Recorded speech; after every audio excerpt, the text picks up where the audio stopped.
Assalamualaikum warahmatullahi wabarakatuh.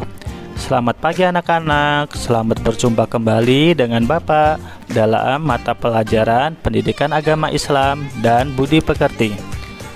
Anak-anak yang Bapak cintai dan Bapak banggakan, hari ini kita akan belajar tentang menghadirkan sholat dan zikir dalam kehidupan kita sehari-hari. Nah, sebelum kita membahas lebih lanjut tentang materi ini, kita harus mengetahui apa sih artinya sholat itu.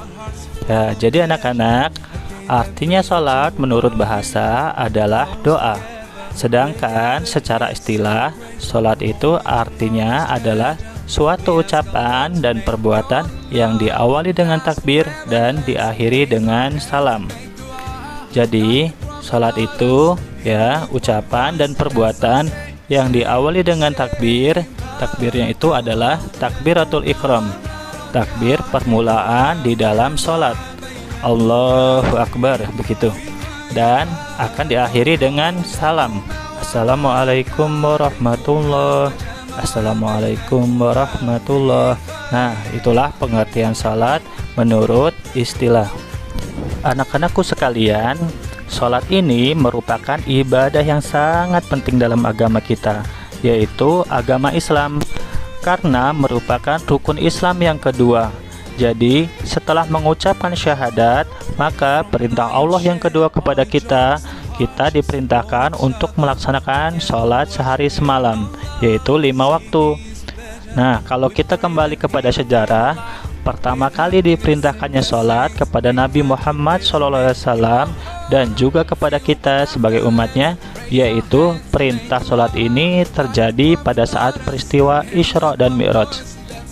Ketika Nabi Muhammad SAW berangkat Isra dan Mi'raj bertemu dengan Allah Subhanahu wa Ta'ala, beliau mendapatkan perintah dari Allah untuk melaksanakan sholat sehari semalam sebanyak 50 waktu. Anak-anak, coba bayangkan 50 waktu, yang kemudian Nabi Muhammad SAW mendapatkan keringanan dari Allah Subhanahu wa Ta'ala dari 50 waktu menjadi 5 waktu sampai hari ini, sampai hari kiamat, yaitu zuhur, asar, maghrib, isya, dan subuh. Anak-anakku sekalian yang Bapak cintai dan Bapak banggakan, melaksanakan sholat hukumnya adalah wajib. Kalian tahu ya anak-anak, apa artinya wajib itu? Ya, wajib artinya apabila kita kerjakan, kita mendapatkan pahala dari Allah Subhanahu wa Ta'ala tentunya. Dan sebaliknya, apabila kita tinggalkan, maka kita berdosa atau mendapatkan dosa dari Allah Subhanahu wa Ta'ala. Anak-anakku sekalian, sholat ini luar biasa sekali manfaatnya dalam kehidupan kita sehari-hari, yaitu bisa menghapuskan dosa kita di hadapan Allah Subhanahu wa Ta'ala, bisa menaikkan derajat kita di hadapan Allah Subhanahu wa Ta'ala, merupakan bentuk komunikasi kita kepada Allah Subhanahu wa Ta'ala dan menjadikan hati kita menjadi tenang dan tentram. Nah anak-anak, sekarang kita akan lanjut ya. Kira-kira kepada siapa sholat ini diwajibkan? Nah yuk kita bahas yuk. Jadi syarat wajib sholat itu yang pertama adalah orang Islam. Jadi orang yang wajib melaksanakan sholat adalah orang yang beragama Islam. Nah ini yang pertama. Kemudian syarat wajib yang kedua adalah balik, artinya sudah dewasa.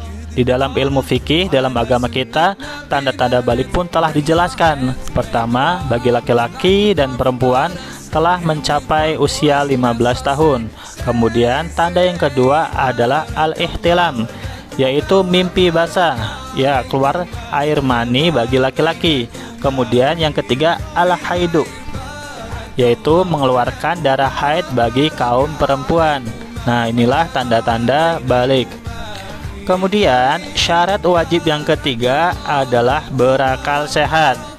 Ya, jadi orang-orang yang Islam kemudian telah balik, akalnya pun sehat, waras, tidak gila, maka wajib bagi orang tersebut untuk melaksanakan sholat. Nah itulah syarat wajib sholat ya anak-anak. Nah, kemudian anak-anakku, setelah kita telah membahas syarat wajib sholat, kita lanjut ya. Sekarang kita membahas syarat sah sholat. Nah, apa sih syarat-syarat yang menjadikan sholat kita sah? Jadi yang pertama adalah telah masuk waktu sholat. Nah, kalau kita melaksanakan sholat belum waktunya, maka sholat kita tidak akan sah. Contoh, kita melaksanakan sholat zuhur jam 12 misal. Ketika kita melaksanakannya jam 11 maupun jam 10, maka sholat kita tidak akan sah karena belum masuk waktu sholat. Nah, kemudian yang kedua, menghadap kiblat. Nah, anak-anakku sekalian, ketika kita melaksanakan sholat tidak menghadap kiblat, tidak menghadap ke arah Ka'bah Baitullah yang ada di Mekah Mukarramah, maka sholat kita tidak akan sah. Kemudian yang ketiga, anak-anak, syarat sah sholat adalah menutup aurat. Ya, sholatnya tepat waktu, kemudian menghadap kiblat, tapi sholatnya tidak menutup aurat, pakai celana pendek misalnya, auratnya terbuka kelihatan, maka sholat kita tidak akan sah. Kemudian yang keempat, anak-anak, kita bersih suci dari hadas maupun najis. Ya, ketika kita melaksanakan ibadah sholat, pakaian kita yang kita gunakan, tempat sholat kita, ya semuanya harus bersih dari najis maupun hadas. Ketika itu terpenuhi, maka insya Allah sholat yang kita laksanakan secara ilmu fikih akan sah. Baiklah anak-anakku sekalian, selain syarat-syarat wajib melaksanakan sholat, kemudian syarat-syarat sahnya sholat yang telah kita bahas tadi, ada lagi anak-anakku sekalian yang harus kita ketahui, yang harus kalian pahami. Apa itu? Rukun sholat. Ya betul, rukun sholat. Rukun sholat yang pertama adalah niat. Kemudian rukun sholat yang kedua adalah berdiri jika mampu. Jadi bagi orang-orang yang sehat, orang yang tidak sakit, maka wajib baginya melaksanakan sholat secara berdiri. Jika orang yang sehat, orang yang kuat, dia tidak sakit, jasmaninya sehat, kemudian melaksanakan sholat fardunya dengan cara duduk, maka sholatnya tidak sah. Kemudian yang ketiga, rukun yang ketiga adalah takbiratul ihram. Nah, mengucapkan takbir. Kemudian yang keempat, membaca surat Al-Fatihah, yaitu termasuk rukun yang wajib kita lakukan dalam melaksanakan sholat, baik sholat secara sendiri atau munfarid maupun berjamaah. Sebagaimana Nabi Muhammad SAW bersabda, la sholata lima lam yaqra bil fatihatil kitab. Tidak sah sholat seseorang yang tidak membaca surat Al-Fatihah. Nah, kemudian yang kelima anak-anak, rukun sholat yang kelima adalah ruku dengan tumakninah. Tumakninah artinya kita ada jeda setelah kita melakukan gerakan, kita berhenti sebentar, tenang. Setelah berhenti sejenak, tenang sejenak, baru kita melakukan gerakan yang lain. Kemudian anak-anak, rukun salat yang berikutnya adalah i'tidal dengan tumanina, yaitu berdiri dari keadaan ruku tadi. Kemudian sujud 2 kali dengan tumanina. Kemudian duduk di antara 2 sujud. Nah, kemudian tasyahud akhir, dan kemudian membaca tasyahud akhir. Kemudian kita membaca salawat Nabi Muhammad SAW pada tasyahud yang terakhir. Kemudian salam yang pertama dan yang terakhir adalah tertib, yaitu berurutan. Nah, itulah rukun salat telah kita bahas bersama. Nah, kemudian anak-anak, setelah kita membahas tentang sholat, sekarang kita membahas tentang zikir. Zikir secara bahasa berarti ingat, sedangkan menurut istilah, zikir adalah mengingat Allah Subhanahu wa Ta'ala sebagai upaya untuk mendekatkan diri kepadanya.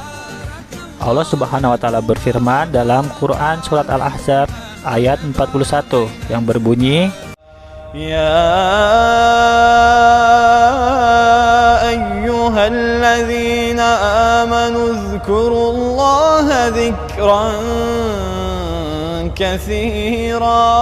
Yang artinya, wahai orang-orang yang beriman, ingatlah kepada Allah dengan mengingat namanya sebanyak-banyaknya. Nah, kemudian macam-macam cara untuk berzikir. Yang pertama, zikir dengan hati, yaitu dengan cara bertafakur dan merenungkan ciptaan Allah Subhanahu wa taala, sehingga timbul dalam pikiran bahwa Allah Subhanahu wa taala adalah zat yang maha kuasa. Nah, yang kedua, zikir dengan ucapan, yaitu mengucapkan lafal-lafal yang di dalamnya terdapat keagungan namanya. Contohnya adalah tahmid, tasbih, tahlil, takbir, dan lain-lain. Yang ketiga, yaitu zikir dengan perbuatan, dengan cara mentaati perintahnya dan menjauhi larangannya. Nah, selanjutnya, hikmah melaksanakan sholat dan zikir. Nah, hikmahnya yang pertama, tertanamnya akidah tauhid dalam jiwa seseorang. Yang kedua, hubungan antara manusia dengannya, yaitu Allah, akan terjalin baik. Yang ketiga, kedamaian, keamanan, dan keselamatan dari Allah Subhanahu wa taala akan diperoleh olehnya, serta mengantarkan mereka pada kesuksesan dan pengampunan dari segala kesalahan. Yang keempat, memperkuat jiwa seseorang dalam hubungan dengan Allah Subhanahu wa taala. Yang kelima, memperoleh ketenangan jiwa dan menjauhkan diri dari kelalaian. Yang keenam, melatih hidup disiplin dan taat aturan, baik peraturan kerja maupun peraturan dalam kehidupan ini. Yang ketujuh, membiasakan seseorang pada perbuatan atau perkataan yang baik dan bermanfaat. Yang kedelapan, atau yang terakhir, menumbuhkan akhlak mulia seperti amanah, jujur, dan upaya menjauhkan diri dari perbuatan keji dan mungkar. Nah, anak-anak, mungkin cukup sekian pembahasan kita pada hari ini. Bapak akhiri, wassalamualaikum warahmatullahi wabarakatuh.